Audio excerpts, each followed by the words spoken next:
اعوذ باللہ من الشیطان الرجیم بسم اللہ الرحمن الرحیم۔ آج ہم سورہ بقرہ میں پارہ نمبر 2 میں رکوع نمبر 15 کی آیت نمبر 236 اور 237 دیکھیں گے کہ ان آیات میں اللہ تبارک و تعالیٰ نے کیا ارشاد فرمایا ہے۔ اللہ تبارک و تعالیٰ نے ان آیات کے اندر کیا فرمایا میں آپ کو پہلے ہی بتا دوں تاکہ آپ کو اس کی تفسیر اور اس کے احکام اچھے سے سمجھ میں آ جائیں۔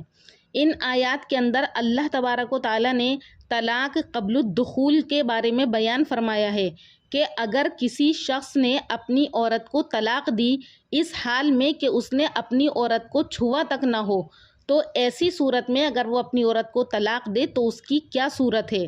تو یہاں پر اس کی 2 صورتیں بیان کی گئی ہیں۔ ایک تو یہ ہے کہ یا تو اس نکاح کے وقت اس عورت کا مہر مقرر ہو، یعنی اس کی مقدار معلوم ہو، یا پھر دوسری صورت یہ ہے کہ اس عورت کا مہر مقرر نہ کیا گیا ہو۔ تو دونوں صورتوں میں کیا حکم ہے اگر ایسی حالت میں شوہر اپنی بیوی کو طلاق دے۔ تو دیکھیں اللہ تبارک و تعالیٰ کا ارشاد ہے کہ لا جناح علیکم، کوئی گناہ نہیں ہے تمہارے اوپر، ان طلقتم النساء، کہ اگر تم طلاق دو اپنی عورتوں کو، ما لم تمسوہن، اس حال میں کہ تم نے ان کو ہاتھ بھی نہ لگایا ہو، یعنی ان کو چھوا تک نہ ہو، اور تم اپنی عورت کو اس حال میں طلاق دے دو، او تفرضوا لہن،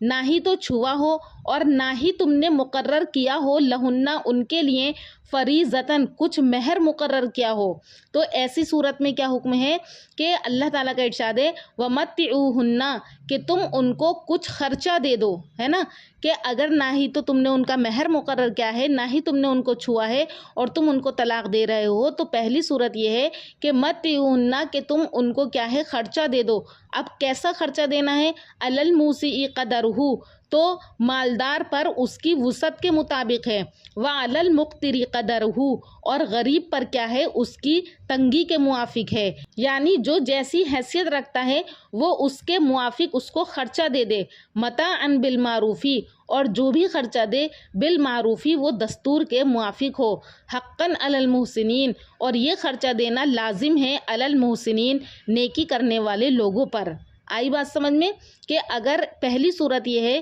کہ اگر کوئی شخص اپنی عورت کو طلاق دے دے اس حال میں کہ اس نے اس کو چھوا نہ ہو اور نہ ہی اس کے لیے کوئی مہر مقرر کیا تھا، تو پھر اب جب مہر مقرر نہیں تھا تو اگر وہ طلاق دے دیتا ہے تو پھر وہ جو ہے اگر مالدار شخص ہے تو اگر اپنی بیوی کو جدا کر دے تو اپنی وسعت کے مطابق اس کو کوئی گفٹ دے دے یا کوئی ایک جوڑی کپڑے دے دے، اپنی وسعت کے مطابق جو چاہے دے سکتا ہے۔ اسی طرح سے غریب کے اوپر ہے کہ وہ اپنی وسعت کے مطابق جو چاہے دے دے، یہ شریعت نے حق مقرر کیا ہے، اور نیکی کرنے والے لوگوں کے اوپر کیا ہے، یہ بات لازم ہے کہ اگر وہ ایسی حالت میں اپنی بیویوں کو اپنے سے الگ کرے تو ان کو کچھ حق دے کر الگ کریں۔ اور دوسری صورت یہ ہے کہ اگر کوئی شخص اپنی بیوی کو طلاق دے دے، ہے نا، وَإِن طَلَّقْتُمُوهُنَّ، اگر تم طلاق دو اپنی بیویوں کو، من قبلی، اس سے پہلے، ان تمسوهن، کہ تم کیا ہے ان کو، تم نے ان کو چھوا نہ ہو، وقد فرضتم، لیکن تم ٹھہرا چکے تھے، لہن، ان کے لیے، فریضتاً، ان کے مہر کو۔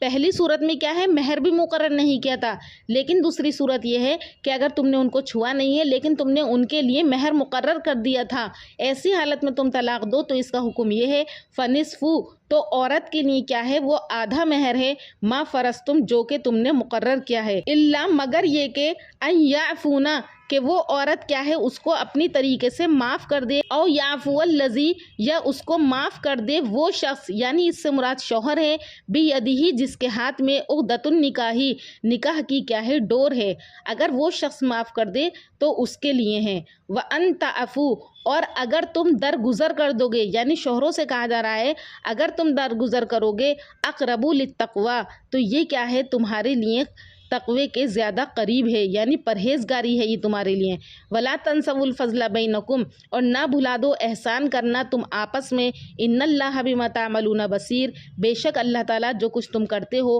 وہ کیا ہے، خوب دیکھتا ہے۔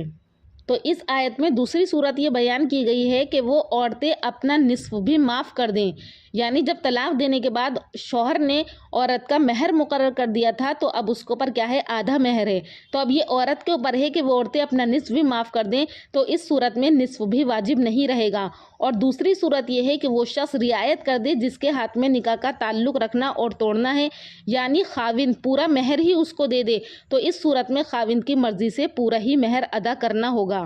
اور اللہ تعالیٰ فرما رہا ہے کہ اے اہل حق، تمہارا اپنے حقوق کو معاف کر دینا بنسبت وصول کرنے کے، یعنی شوہروں سے کہا جا رہا ہے کہ اگر تم ان کو معاف کر دو گے بنسبت وصول کرنے کے تو یہ تقوی سے زیادہ قریب ہے، کیونکہ معاف کرنے سے ثواب ملتا ہے اور ثواب کا کام کرنا ظاہر ہے کہ وہ تقوی کی بات ہے۔ اور آپس میں احسان اور رعایت کرنے سے غفلت مت کرو، بلکہ ہر شخص دوسرے کے ساتھ رعایت کرنے کا خیال رکھا کرے، بلا شبہ اللہ تعالیٰ تمہارے سب کاموں کو خوب دیکھتے ہیں۔ تم اگر کسی کے ساتھ رعایت احسان کرو گے تو اللہ تعالیٰ اس کی جزائے خیر تم کو کیا ہے، ضرور دیں گے۔